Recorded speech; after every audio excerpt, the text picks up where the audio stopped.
Merhaba Arkada Star. This video guys is banimin ninyo mga unta sa Quick China. But before that, magsulob sa tasatong sapatos. Nami ani sa balay ni grandma guys no, kay gikan mi sa cardio nagpa-check up unya, nag-rest lang dayon mi ni Jem diri sa ihang balay. Nya kung ugangan bayog si grandma, sila na pud ang nanggawas otro kay gipa-check up niya ang mata ni anani. Sa lagi si Jem akong kauban bitaw guys na manggawas kay daghan jud kay milakaw ani niya. Karon guys, going nami sa Quick China restaurant kay naghulat dito sila ni Auntie Iken. So gabaklay mi guys no from House of Anani to Metro Station. Kita ninyo guys no kay natin mga nalabian nga mga park duha ka buok. Mo ni nakanindot diri sa Turkey, daghan kay lahang park. Pa face mask ko ana no kay daghan kayo pollen sa mga nangalabian ni Jam. Maning nga mga nalabian nga park nindot kayo unya luag, pwede ra kay ka makatambay-tambay diri Pero kay gadalay man mi so wala may time magtambay diri Ang libre sa moa mao pay naghulat sa moa. Init na kayo ani nga time pero makita nimo ang mga tao diri naka t-shirt na lang. Wala ko naka winter jacket pa. Ito dili man gud nimo ma-predict ang weather diri sa Turkey kay laylahi gid siya. Karon init kaayo nya taud-taud ana mo ulan.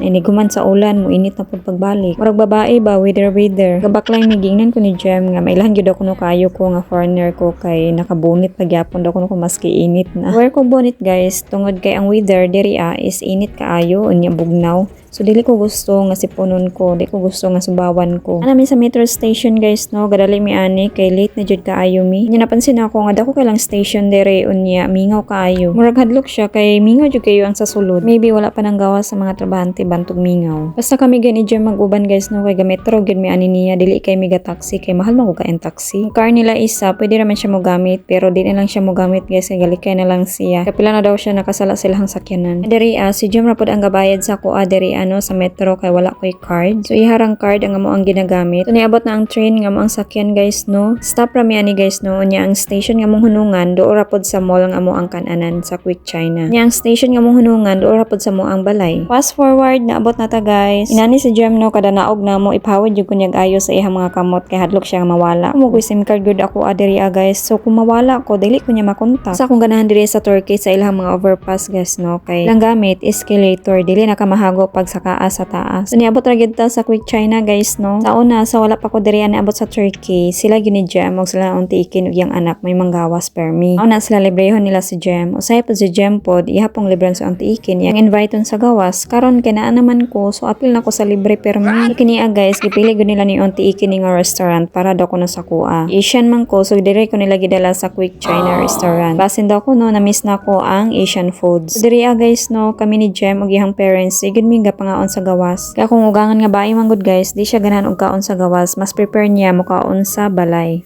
But mostly every week guys, kapang gawas mi ni grandma og iyahang uncle ni Jem og iyahang auntie, asawa siyang uncle dayon ako kay gapangaon mi sa gawas. So, ang gabayad pag mga mi sa gawas is si grandma. Kinabuhat na nila guys no sa wala pa ko diri sa Turkey. Every week sila kakita ni grandma og mga on sa gawas kay murag mao na po na ilang banding. Pero kung ugangan ba dili siya gauban kay siya gahanahan lagi mo kaon sa gawas. Pero kay naa naman ko diri sa Turkey so apil na ko permis sa ilang kaon. Usahay pag si Auntie Iken once a month or twice a month na siya mang libre sa moa. Usahay maulaw mi ni Jem pag si Auntie Iken na amang libre sa moa guys kay ito minya dalon sa mga mahalon nga resto. Lain bianes namang libre no kay naay drinks. Main course unya lahi pa yun na ang dessert. Nya lahi pud ang mga tao diri guys no kay kung sa Pilipinas magtulod-tulod ta kung kinsa mo bayad inig human og kaon diri ilog sila nga sila mo bayad. Sana all kaayo. So after mo mga on guys no nag-order kami og noodles unya sushi. So kamera sa anak ni Auntie Iken ang nagkaon sa sushi kay si Jem og si Auntie Iken dili sila kaon og raw fish. Sa Turkey guys no after gid nila mo kaon